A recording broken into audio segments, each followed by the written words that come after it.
As people of faith, we draw attention to one of the most urgent moral issues facing us in the upcoming election.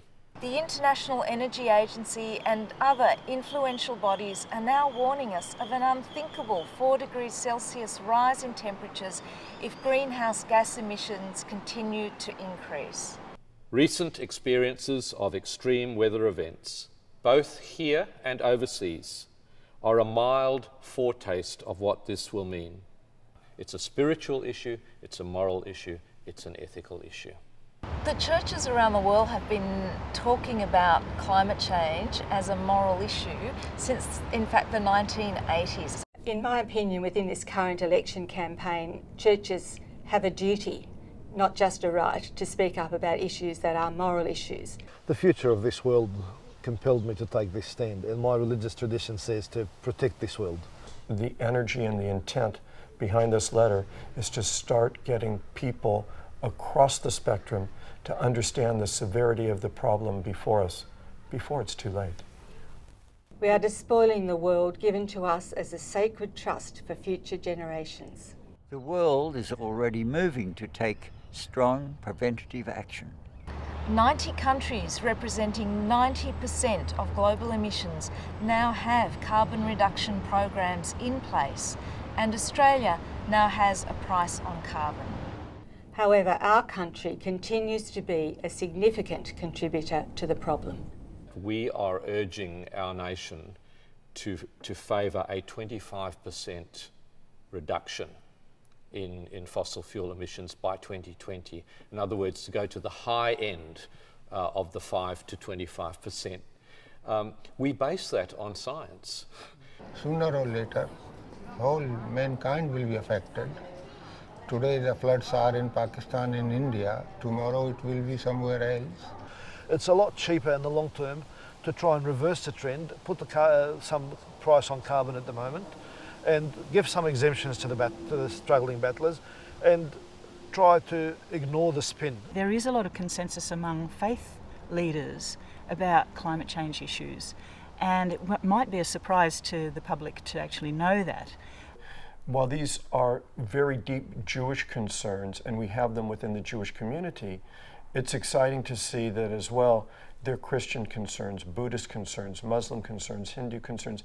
These are human concerns. The Clean Energy Future legislation has been a great step, and I think it's been a courageous step.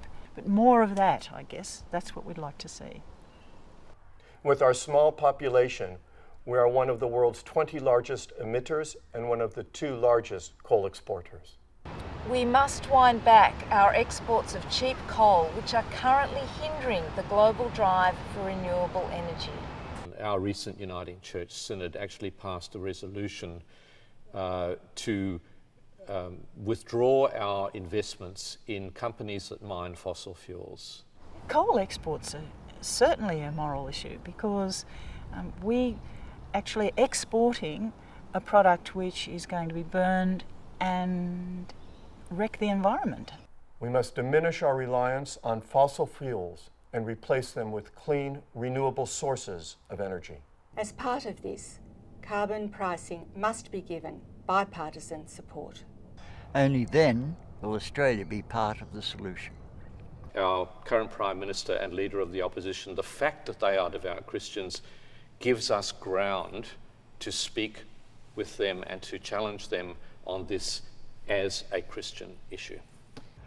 I would hardly feel that if one had a deep spiritual belief, that one could not take action on climate change. Inaction on climate change will doom the planet, and we're already seeing the results of that, and I think the science is in and it's very clear. Our responsibility, our moral responsibility, is to act to end the devastating effects on climate change. If we fail to act, that's a failure of moral leadership. If I had one thing that I could say to Mr. Rudd and to Mr. Abbott, it would be, please step up to the plate. Don't make this just a political issue, because it no longer is. In the upcoming election, we urge all Australians to give this moral issue the attention it demands. Our world is a blessing, a gift, and a responsibility. We must act now if we are to protect this sacred trust.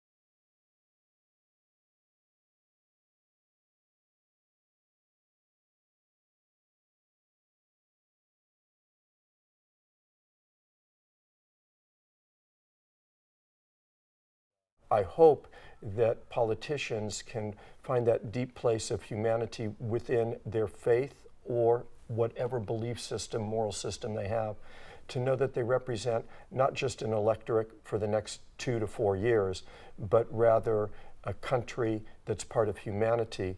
This is for your children and for our children, and this is for the future. We need to protect this world. Climate change is not, quote, crap, unquote.